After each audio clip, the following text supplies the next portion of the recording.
Hey, everybody, I'm going to go over something that triggered the shit out of me, and maybe it will bring up some things for you to clear as well. I was not supposed to be successful.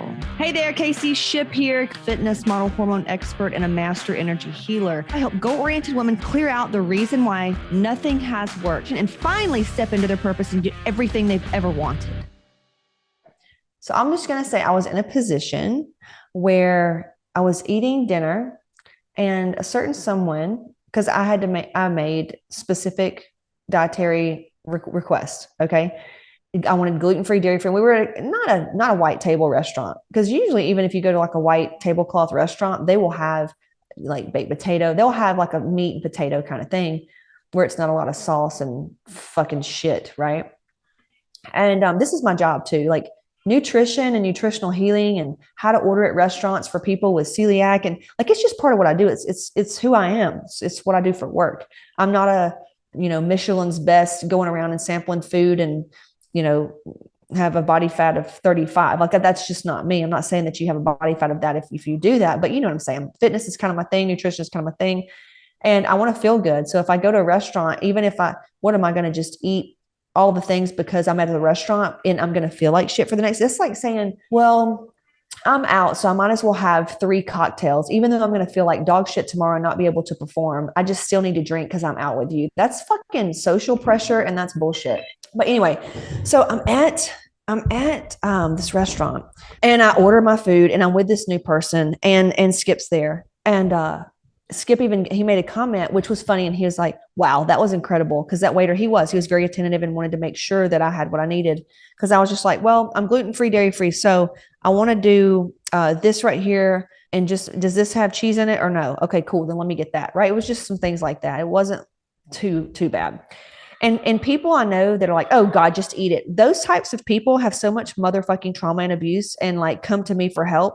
And if you get bothered by someone having a personal request for something, then you need some self-compassion. Okay. You need compassion for yourself and to give a fuck, like to think beyond yourself a little bit. I'm sorry you never got what you needed, but some of us demand that we get what we need as an adult. So put that in your pipe and fucking smoke it. So anyway, Skip made a comment like, whoa, that was amazing. He didn't mean it in any certain way. I didn't feel any certain type of energy. And I was like, what? He goes, just the way you and the waiter handled that. I'm like, yeah, he was good. And I've waited tables. And if somebody, I remember at one point, I had something to say about a lady that ordered chicken breast. And this was when I was like fresh out of fucking severe Traumaville. But the older I got at this other fine dining experience, I made sure like if they said no, this, it was like absolutely not, do not put this on their plate. Like this is what they ordered. It was a fine dining. It's different. Like you want to cater to that. And some people will say, oh, the chef prepared. Well, fuck the chef. If the chef really wants to prepare food, he will enjoy doing it in a way or whatever. I don't know. And if not, then you need to say, hey, we decline requests. And for those people that need special requests, then eat this. That's fine. I have no problem doing that. I'm not like, oh my God, you're not, bitch, I will go in and eat the plainest shit ever just to have the dining experience. It's not about the food anymore. I've eaten all the fancy fucking food. It's about feeling good. You know what I'm saying? It's about feeling good at this point. I've eaten food before, but feeling good, I didn't get to experience. And now that I feel good, I want to keep feeling good. So it's like I've tried rich and poor, and I don't like poor. Let's go for rich. You know what I'm saying? So right when Skip said this, the other person was like, well, there's 2 ways to do that. You can do what you just did to fit your little, macro shit or fucking macros, or you could actually enjoy what the chef prepares and actually enjoy the dining experience. And boy, it fucking, ooh, and the way they did it in such a like low tone and like non-threatening way, and just the way they said it, it fucking lit me up inside. And instead of snapping back, because this person was a very significant person that I haven't been around in like years, where I haven't done a lot of like when I hung around this person, I hadn't gotten into the trauma work. I'll just say that. It's probably why I was around him. And boy, I felt so weird inside. And so I reverted to the little girl in me who tries to diffuse the situation and passively aggressively tries to get my point across, but doesn't. And then tries to keep the peace and then swallows all of this fucking anger and just sits on it. Yeah. Trying to make sure they're okay with me. right? Fucked up, right? It was a trauma response from hell. I didn't even know it existed until this happened. So thank you, this person, for exposing this to me. Help me grow. Well, I thought Skip heard it and he didn't because he was with the kids and it was a loud restaurant. I thought Skip heard it. So now I'm in a double whammy. I'm like, Skip heard this, didn't take up for me, which I'm supposed to take up for myself. But if Skip did hear this, he would have been like, what the fuck was that? Right. So now I'm thinking like, he's fucking weak. He's not safe anymore. I literally went into a trauma response, like, nothing's safe. I want a divorce. I don't like, I went into, I hate Skip. Like, I went into so many trauma responses from my old self, and I noticed all of it because I've done the work, and I was like, wow, this really spiraled me downward, like in a downward spiral. I spent a few days on this, and I tapped into a lot of past abuse, and realizing that how disempowered I felt, how, just tapped in some stuff, was able to feel it, was able to show up for myself, was able to stand up and be like, hey, and I wrote a letter. And just FYI, people that say write a letter to the person, then burn it. No, because if you do that, you're not going to say like the real shit. I want you to write a letter to the person as if you're going to give it to them, because I did that. Write a letter to the person that, and act like you're going to give it to them, because it's a different energy. If I'm writing a letter and I know I'm going to burn it, it's not the same energy. But if I write that motherfucking letter as if I'm going to give it to the motherfucker, you know what I'm saying? You know what I'm saying? If I write the letter like I'm going to give it to them, it's going to be a different energy. And I did that. I fully intended. I was like, I'm going to write it as if I'm giving it to them. And I did. And I didn't give it to them because it is unnecessary. I felt so much better after I wrote it. Oh my God. And I voiced it to Skip. Skip was flabbergasted. He could not believe it. He felt so bad that he didn't say anything, but I didn't want him to feel bad. I said, no, this was on me. I should have spoke up and took up for myself, and I didn't. I would take up for anybody else, but not for myself, right? Because there was still this disempowered part of me. And wanting to keep the peace and just, are you okay with me? Maybe, let me shrink down so you feel a little bit better about your fucking self, whatever. So all this transpired. And I remember talking to my therapist that week, and she goes, let's talk about when you got angry as a kid.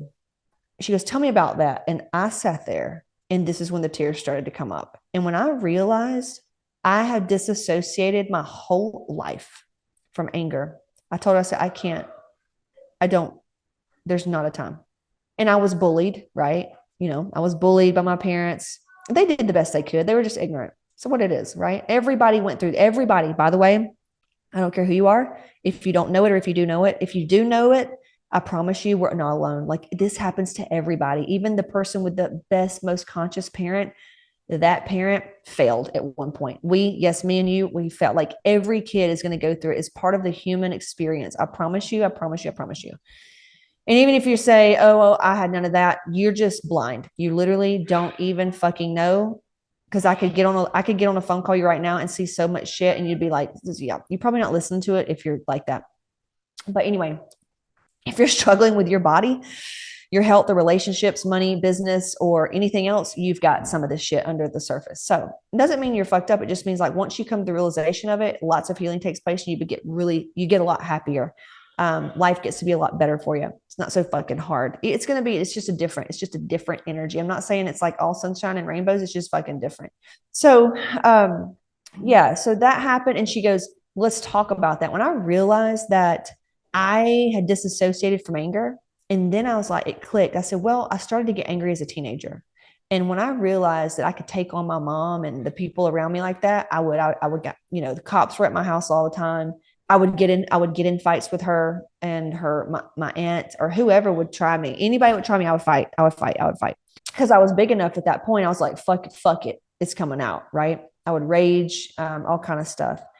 And then I had kids, and I remember flipping out, and Grady saw me flipping out, and he got scared and cried, and I never did it again. That mom rage shit, right? And I just never did it again. And that's when I got into the trauma work and found out, like, that's when I created Hot Moms. Really, it was because I had so much postpartum depression. And really, if you have that depression, it's just it's so much trauma. It's just resurfacing. That's all it is. Because kids are here to help us heal. Period. They're here just to help us heal. That's why a lot of times, if you suffer as an adult of like a lot of self-doubt, it's because you're looking at, you couldn't fix your parents. You couldn't make them see, you couldn't fix them. You couldn't get what you needed from them. So you can't. And that's followed you into this life, is like, I can't. So look at that too sometimes. So I realized that. And so we worked on anger. Oh, and then right before kids, I would go to lots of Reiki healers, right?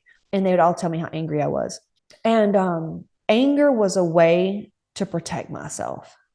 When I got to where I could feel anger as a teenager, when I said fuck it, right? Just the bomber came out, fuck it, fuck everybody, fuck, I'm gonna fight you and I'm gonna fight the world. That came out, and it's like that armor stuck with me for years and still comes up in glimpses. That armor, yes, while it protects us from the thing, it blocks out blessings and abundance. And you have to really do a lot of heart work to come back into love and real, like, to heal. It's crazy. It's awesome. I give all this to you in Hot Moms Mastermind. But anyway, I realized that it brought all this up and helped me understand myself more. And I remember Rage Against the Machine when he would say anger is a gift. And anger, actually, when a woman is angry and frustrated and fed up, you can make some of the best decisions ever. I've made some of the best decisions of my life, relationships, especially when I've been angry. I'm like, fuck this, I'm done. I'm not doing this anymore. Right? Fuck it. It helps you, anger helps you to like take up for yourself and make changes. Like, I'm tired of being fucking tired. Fuck, I'm tired of this cellulite. Fuck it. I'm angry. We're doing something about it. But when you do something about it, you train your body and you do things out of love for your body, not beating it up and like you hate it. Right? So that all happened and transpired and just really showed me how uncomfortable it was and is for women, a lot of us, to tap into that sacred rage and that anger. And it's so good for us. I remember when we had a sacred rage, that I think I did a podcast on sacred rage when we came, no, it was in Amar. Yeah. The feminine course, where we came out and just like got all the anger out about how we grew up. Like, I remember just screaming and saying, like, towards my dad, like, I'm gonna fuck who I want, I'll wear what clothes I want, and I'll fucking do exactly what I want when I want to do it, because he was so authoritarian and, told me that only whores would wear those shorts and just all kind of shit. So I had a lot of anger, and sometimes just getting that out, and it's just amazing. It's just incredible what it can do for you. And laying on your bed and going crazy is one of the best things you could possibly do. So that's this episode, and it'll lead into the next one so you can understand more of what happened with my son, how it all just ties together. So little things like this, once you understand emotional work and just the work, you'll start to notice how your kids and everything's mirroring back to you what's being healed inside of you and what needs to be healed. So cheers on this journey. It is real out there, and it's why we're here. It's the game of life. We're here to play the game, man, to find out who we really were, to tap back into love. And I think that for me is the thing. It's how to constantly tap back into love, tap back into unlimited potentiality, God, love, love for ourselves. Therefore, we can do, more for other people, and finding the good feelings and creating the life we want. And I don't know how about you, but a lot of us are getting older. Yeah, there's not much time left. So you need to take action. You need to take action. If something's always called to you to do this program, to lose the weight, to get to the root issue of your weight. And it's not like a bunch of emotional shit. Just get your hormones done with us, dude. Get your hormones done. Do the Hot Body app offer. We're launching the app. We've got a hormone special. When you buy it, it's crazy. I've never given away something like that. I'm giving away. Like, it's coming from I feel it in my heart.